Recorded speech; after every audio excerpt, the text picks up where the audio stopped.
Hello friend, आज मैं आपके सामने फिर सी टेट का एक मैथमेटिक्स का एक सीरीज लेकर के उपस्थित हूँ, जिसमें आपको अधिक से अधिक क्वेश्चन बनाने का मैं प्रयास करूंगा। पहला क्वेश्चन देखिए, 0147 को बिना दोहराए बनने वाली सबसे बड़ी तथा सबसे छोटी संख्या का अंतर ज्ञात करें। देखिए, जब सबसे बड़ी वाली हो तो आपको करना क्या है, सबसे बड़ी वाली संख्या से शुरू करना है, घटते हुए क्रम में। 7410, ये सबसे बड़ी वाली संख्या हो जाएगी। जब सबसे छोटी संख्या करनी हो और सबसे छोटी संख्या 0 हो तो 0 को पहला नंबर नहीं मानेंगे, पहला नंबर क्या लेंगे, जो सबसे छोटी से थोड़ी बड़ी हो, यानी 1 0 4 और 7 बढ़ते हुए क्रम में। तो ये सबसे छोटी संख्या हो गई, ये सबसे बड़ी संख्या हो गई। इस दोनों को का अंतर पूछ रहा है, तो 7 3 10, 5 6 11, यहाँ हो जाएगा 1 3 4, 1 6 63, ये हमारा आंसर हो गया। अगला कह रहा है 51 और 80 के बीच कितनी संख्याएं हैं। तो इसमें क्या करना है, आपको सबसे बड़ी संख्या लेना है 80, और सबसे इसमें जो छोटी संख्या है वो है 51। 80 में से 51 को लेस कर देंगे तो क्या हो जाएगा 29, और इसमें से एक संख्या और माइनस कर देंगे, चूंकि बीच वाली संख्या पूछ रहा है, तो आपका आंसर हो जाएगा 28। तीसरा है 0.51 एवं 0.80 के बीच कितनी दशमलव संख्या होगी। देखिए सेम बात है, केवल यहाँ पर पॉइंट लगा हुआ है। तो एक बात ध्यान रखना है कि जब पॉइंट लगा हो तो इसके बीच की संख्या की हम गणना नहीं कर सकते हैं, इसका आंसर होगा अनंत। समझ में आ गया। अब देखिए कि ये सवाल है, इस सवाल को बनाने के लिए कि अगली संख्या क्या होगी। आप देखेंगे 5 2 7 2 9 2 11 2 13, उसी तरह 3 और 5 2 5 और 2 7 और 2 9 और 2 यहाँ क्या हो जाएगा 11। आंसर। अगला क्वेश्चन, 5498 में कितने 10 हैं या कितने 100 हैं। बहुत आसान सवाल है। अगर 10 पूछ रहा है तो 10 का मतलब क्या हो गया 1 0, तो 1 0 का मतलब दाहिने साइड से एक अंक को हटा देंगे, यानी 5498 में कितने 10 हैं, तो 549 10 हैं। अगर पूछेगा कितने 100 हैं तो 2 अंक को हटा देंगे, यानी 54। समझ गए। तो ये दोनों आंसर हो गया। अगला कह रहा है कि अगली संख्या क्या होगी। आप देखेंगे ये जो क्रम है, यहाँ देखिए 0 और 2 को जोड़ने के बाद 2, 2 और 2 को जोड़ने के बाद 4, 4 और 2 जोड़ने के बाद 6, 6 और 4 जोड़ने के बाद 10, 10 और 6 जोड़ने के बाद 16, 16 और 10 जोड़ने के बाद 26। दैट मीन्स कि इस दोनों को हम जोड़ देंगे तो हमको क्या आंसर आ जाएगा, ये वर्ड का मान। तो 6 6 12 और 2 1 3 1 4, 46 आंसर हो जाएगा। चलिए अब हम लेते हैं 20 किलोमीटर के मैराथन दौड़ में कितने चक्कर लगाने होंगे यदि वृत्ताकार ट्रैक 800 मीटर की हो। सबसे पहले हम 20 किलोमीटर को हम मीटर में बदल लेंगे, तो 20 गुने 1000 क्या हो जाएगा 20,000, सॉरी हाँ 20,000 ये हो जाएगा। अब एक बार ट्रैक की लंबाई कितनी है 800, तो इसको हम 800 से डिवाइड कर देंगे। 1 0 2 0 कट गया 2 0।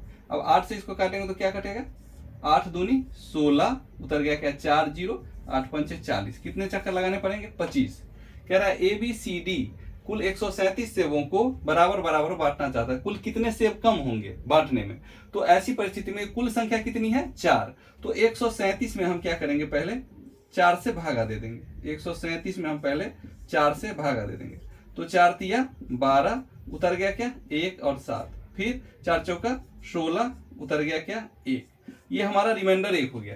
तो 1 जो हो गया रिमाइंडर, तो अब हमको क्या करना होगा, कुल जो व्यक्तियों की संख्या है 4, उसमें से शेष को घटा देंगे। 4 में से शेष को घटाएंगे तो हो जाएगा क्या 4 - 1 बराबर 3, यानी 3 सेब और अगर उसमें जोड़ दिया जाए तो सबको बराबर बराबर हो जाएगा। कह रहा है यदि वर्ग के भुजा को दुगुना किया जाए, समझ रहे हैं मेरी बात को, यदि वर्ग के भुजा को दुगुना किया जाए, अर्थात पहले वर्ग की भुजा यदि x होती तो अब वर्ग की भुजा क्या हो गई 2x हो गई, x का दुगुना। तो कह रहा है कि इसके क्षेत्रफल कितना गुना बढ़ जाएगा। तो आपको पता है कि क्षेत्रफल बराबर क्या होता है भुजा स्क्वायर। तो यहाँ क्या हो जाएगा, पहले इसका क्षेत्रफल क्या था x² और अब इसका क्षेत्रफल क्या हो जाएगा 4x²। तो 4x² - x² बराबर क्या हो जाएगा, तो आपको ये दिख रहा है कि ये घटाना नहीं है, ये 4x² और ये x², यानी ये इसका कितना गुना है, तो 4 गुना। चलिए अब हम लेते हैं कि 2 + 2 - 4 + 2 + 2 - 4 40 पद तक इस अगर दिया हुआ हो तो इसका आंसर क्या होगा। देखिए 3 पद का मान 2 + 2 - 4, 3 पद का मान क्या हो रहा है 0। तो इस तरह फिर अगले पद का मान भी 0 हो जाएगा। तो दैट मीन्स कि 40 पदों तक का मान कितना होगा। तो ध्यान रखिए 40 में यदि हम 3 से भागा दें, चूंकि 3 पद का मान 0 होता है, तो 13 तिया 39, यानी 39 तक का मान क्या हो जाएगा हमारा 0। तो 40वां पद फिर से क्या हो जाएगा हमारा, ये 2 पहला पद हो जाएगा, यानी 40वां पद हमारा क्या हो जाएगा 2, यानी इसका कैलकुलेशन हम निकालेंगे तो क्या हो जाएगा हमारा 2 आंसर। एक सवाल कह रहा है कि 10 वर्ष बाद प्राची की आयु उसके 6 वर्ष पूर्व की आयु की 5 गुनी है, तो प्राची की वर्तमान आयु ज्ञात करें। एक बात ध्यान रखिए, अगर किसी की वर्तमान आयु लिखनी हो तो केवल उसका नाम लिख देंगे पी, प्राची। अगर कह रहा है कि 10 वर्ष बाद की आयु, तो 10 वर्ष बाद की आयु तो हम क्या करेंगे P+10। और कह रहा है उसके 6 वर्ष पूर्व की आयु, तो 6 वर्ष पूर्व की आयु का मतलब क्या हो गया, 6 वर्ष पूर्व की आयु यानी P-6 की पचगुनी है, तो हम क्या करेंगे पचगुनी है, ये बराबर कर देंगे ऐसे।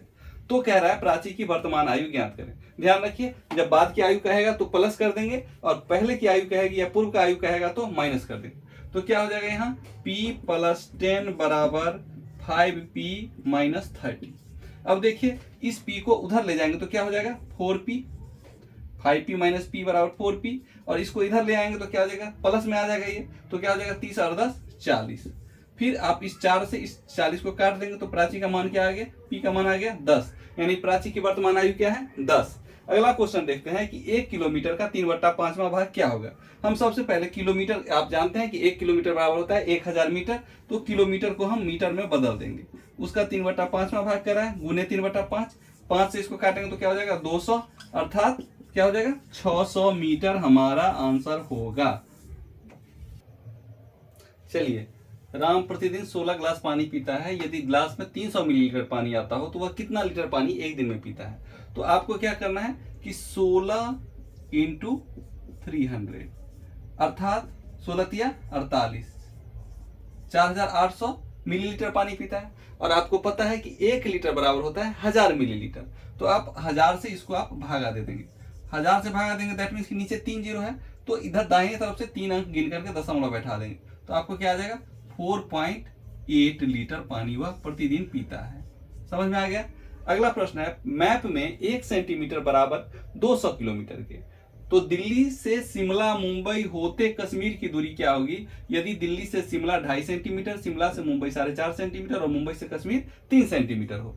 तो देखिए सबसे पहले हम इसको जोड़ लेंगे, क्योंकि दिल्ली से उसको कहाँ जाना है, कश्मीर जाना है, तो हम सबको जोड़ लेंगे। 2.5 और 4.5 कितना हो गया 7 और 3 10, यानी वह कुल कितना सेंटीमीटर की यात्रा करता है 10 सेंटीमीटर की। और आपको पता है कि 1 सेंटीमीटर बराबर क्या है 200 किलोमीटर, तो 1 सेंटीमीटर बराबर है 1 सेंटीमीटर बराबर है 200 किलोमीटर, तो 10 सेंटीमीटर बराबर क्या हो जाएगा 10 से इसको गुना कर देंगे, यानी 2000 किलोमीटर। वह कितना यात्रा दूरी तय करता है 2000 किलोमीटर। अगला सवाल है, एक वर्ग की परिमाप 32 मीटर है, तो वर्ग का क्षेत्रफल ज्ञात करें।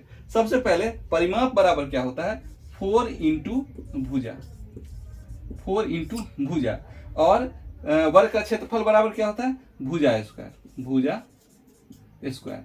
तो अब आप देखिए यहाँ 4 × भुजा बराबर क्या है, वर्ग की परिमाप बराबर 32 मीटर है, यानी 32। तो अगर आपको भुजा निकालना है तो ये 4 से ये कट जाएगा, कितना मरतबे कटेगा 8 मरतबे, तो भुजा का मान क्या हो गया 8 मीटर, 8 मीटर। ठीक है, तो अब क्या निकालना है क्षेत्रफल, तो भुजा स्क्वायर, यानी 8 का स्क्वायर ले लेंगे, तो 8 का स्क्वायर क्या हो जाएगा 8 का स्क्वायर ले लेंगे तो 8 का स्क्वायर क्या हो जाएगा 64, यानी इसका 64 किलोमीटर स्क्वायर आंसर हो जाएगा। समझ में आ गया। तो अब हम आपको बता रहे हैं कि ये प्रश्न, इस तरह के प्रश्न को 15 क्वेश्चन का ही आपको सेट दिया है, इसको आप 2-3 बार रिवाइज करके देखेंगे, और आपको कोई दिक्कत हो तो आप इसको मैसेज के द्वारा पूछ सकते हैं। चलिए अब हम मिलते हैं फिर अगले वीडियो में।